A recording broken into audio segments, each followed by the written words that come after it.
panitia zakat. Ini yang penting ini. Panitia zakat yang dibentuk oleh masjid, yang dibentuk oleh musola, yang dibentuk oleh pesantren, yang dibentuk oleh sekolah, yang dibentuk oleh majelis taklim, bukan termasuk amil. Sekali lagi, bukan termasuk amil. Karena apa? Karena amil itu adalah man istakmalahul imam ala akhdhi wa i'ta'iz zakah. Orang yang diangkat oleh pemerintah untuk mengumpulkan dan mendistribusikan zakat. Bahkan menurut Undang-Undang Zakat nomor 23 tahun 2011, siapa orang yang bukan amil, siapa pihak yang mengumpulkan dana dari masyarakat, maka akan dikenai sanksi 50 juta rupiah. Baca Undang-Undang Zakat itu, nanti tanyakan kepada Pak Setiawan ini, ada. Maka yang amil itu adalah yang Basnas itu amil, ya, Basnas itu amil. Nah, karena di SK-nya langsung dari presiden. Kalau lazismu, dompet duafa, rumah zakat dan seterusnya itu dari Menteri Agama, itu diizinkan. Tapi yang sesungguhnya yang namanya amil itu adalah Basnas. Nah, di samping Pak, orang jadi amil itu masya Allah, amil itu syaratnya itu berat. Syaratnya itu adalah ayyakuna faqihan bi ilmi zakah, orang yang mendalam ilmu zakatnya. Kalau di kita kan biasanya gantian panitia itu. Masa saya terus Pak jadi panitia gantian, Pak Ijo aja yang jadi panitia, kan gitu biasanya, suka-suka itu. Siapa saja yang nggak ngerti zakat kadang-kadang jadi panitia zakat. Kalau amil itu kerjanya tiap hari sesuai dengan SK-nya 5 tahun Ustaz ya, 5 tahun itu tiap hari yang diurusi zakat, baik zakat mal, yang terutama adalah zakat mal karena potensinya besar, bukan zakat fitrah. Lah sementara di masjid ini paling umurnya 15 hari. Ini udah dibentuk belum di sini? Sudah. Biasanya paling lamanya 15 hari, dan itu yang banyak diurusi adalah zakat fitrah. Dan itu setelah itu nanti udah selesai dan tidak ada kerja lagi. Makanya itu bukan amil.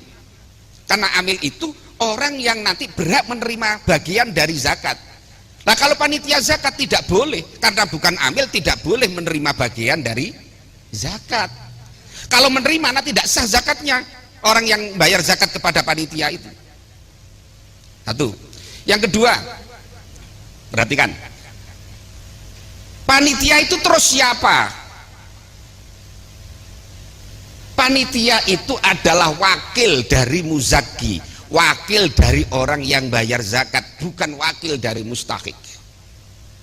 Karena wakil Pak, orang kalau bayar zakat berasnya tidak boleh dicampur, tidak boleh berasnya orang bayar zakat gini bayar zakat, berasnya diaduk dicampur jadi satu, tidak boleh. Lawang wakil itu, wakalah itu adalah yadul amanah.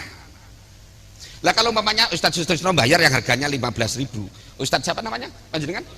Pak Krur umpamanya bayar yang harganya 13.000, yang satunya Ustadz siapa? Yazid bayar yang harganya 10.000.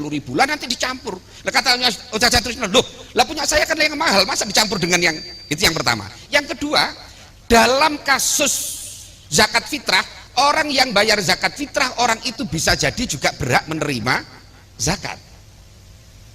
Umpamanya begini, ada orang yang hari itu memang dia punya kelebihan makanan, karena kebetulan dapat zakat itu banyak hari itu, dia dapat zakat itu sekarung, berarti dia juga wajib zakat. Lah kok atau umpamanya begini, dia kebetulan hari itu barusan dapat duit banyak, beli beras cukup, hari dia bayar zakat, tapi sebetulnya orang ini berhak menerima zakat. Lah kalau beras ini dicampur oleh panitia, ada kalanya beras ini belum nyampe kepada mustahik, tapi berasnya bisa jadi kembali kepada, umpamanya Ustadz saya panitia zakat, ini bayar sebagian, udah saya campur di sini. Pertanyaan saya, kalau orang bayar zakat kepada panitia ini sudah nyampe kepada mustahik belum? Belum kan? Ini saya campur. Kalau saya campur, ini bisa jadi nanti Ustadz Sustrisno dapat bagian. Lah kok termasuk bagian dari berasnya sendiri? Berarti jeruk makan jeruk, berarti panitia tidak yadul amanah. Udah tidak dapat bagian, nyampur tidak boleh, dosa nyampur. Yang ketiga, biasanya data fakir miskin itu dari siapa? Pak RT. Pak RT kan? Pak RT-nya ngaji enggak?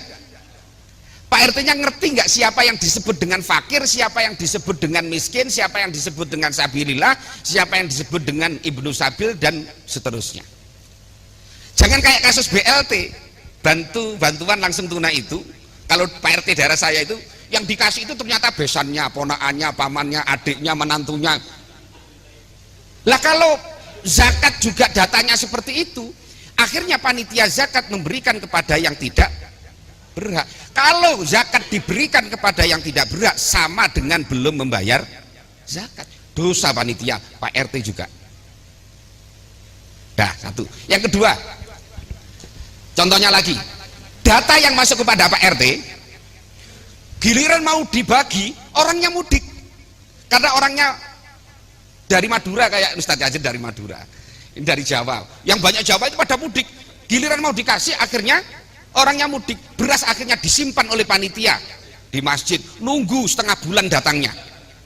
Lah padahal paling akhir mendistribusikan zakat fitrah adalah ghurubus syamsi tanggal 1 Syawal. Kalau lebih dari itu berarti dosa.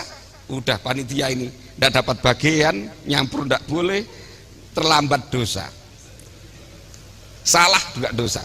Nah, yang kadang-kadang juga begini, kalau di daerah saya itu ada begini, ada orang datang bawa duit mau bayar zakat, udah Pak bayar beras ini aja, beli beras ini. Lah kok berasnya orang dijual oleh panitia itu?